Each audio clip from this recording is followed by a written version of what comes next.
place over the last 5 years. Only recently, again, the same in New Inn, only out the road, the Maloney family, who's also had the same problems with regard to headaches, fatigue and different disorders.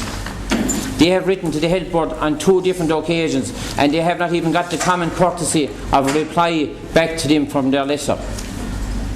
In Kilkee, in County Clare, a lady who is related to a person in Lochluca has to move out of her house every night because she cannot sleep in the house due to the emissions from the phone mast. Corragalla, which is just above Lochamarra in Cork, the same problem occurring. Raheen in Limerick, the other problem. So I could go on with all the areas. So it's not just a frightening experience that we have just for the people of Clare, it's all over this country. So as I said, we got involved in a group called BEST, where we said we'd lobby to try and get this roll out as a safer telecommunications. We're not anti-phones or anti-phone mess, but as Bary will explain later on, there is a solution to try and protect public health at least, but the governments don't seem to want to do it because there seems to be more interest in the billions. They have over 2.something billion euros in revenue from these phone masts. Only recently Limerick City Council where they refused the mess because on the grounds that it would be prejudicial to public health. So maybe it's time now that the people stand up, like yourselves here out in Kilmallow. They only just informed me today that in their opposition to the mess out there, that the county council have granted permission. Even they were guaranteed by the landowner that the mess was not going to be proceeded because he wasn't going to give the land for it. Not everybody is going to feel the effects of this type of radiation. Some people will be more sensitive than others.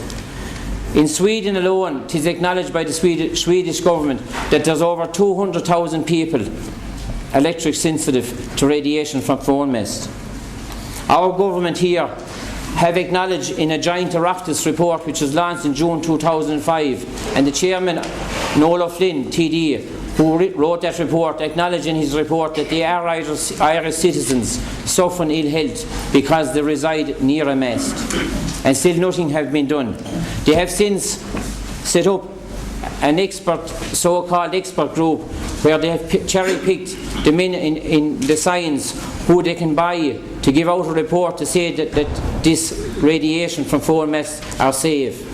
If all the studies are being proved around the world, even on the WHO websites, 80% of the studies which are on their website has confirmed ill health effects from emissions from phone masts.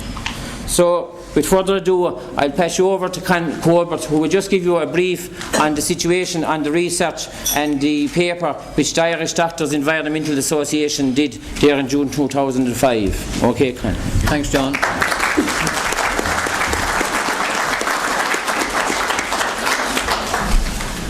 I'll stand because I think I can maybe be heard a little better. As John said, my name is Con Colbert.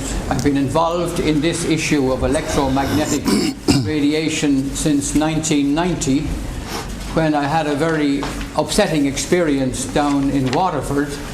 I went to, if you like, babysit a house for a friend of mine who was going on holidays, and he asked me to do some little bit of work for him, secretarial type work. It wasn't very heavy. But my first night there, I couldn't sleep anywhere in the house. I went to bed as normal, couldn't sleep, got up, tried another room, couldn't sleep, went on the bedroom floor, couldn't sleep, went downstairs in all the rooms downstairs available, and I couldn't sleep.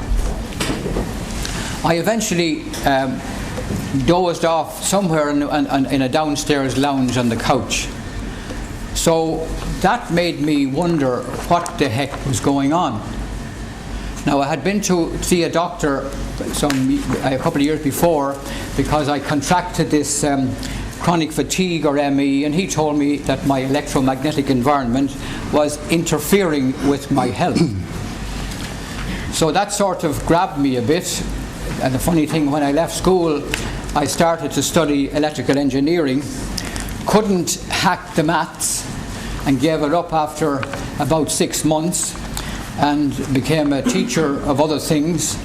And it wasn't more or less until about 1990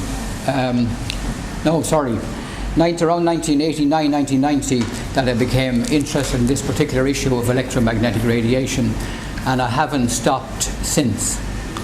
I gave the first talk to a group of doctors at IMO headquarters in Dublin in '97, just 10 years ago. And every year since then, the Irish doctors have got us a well-known speaker to come over from the UK, USA, Austria, Germany, or whatever, to tell the story and of this problem.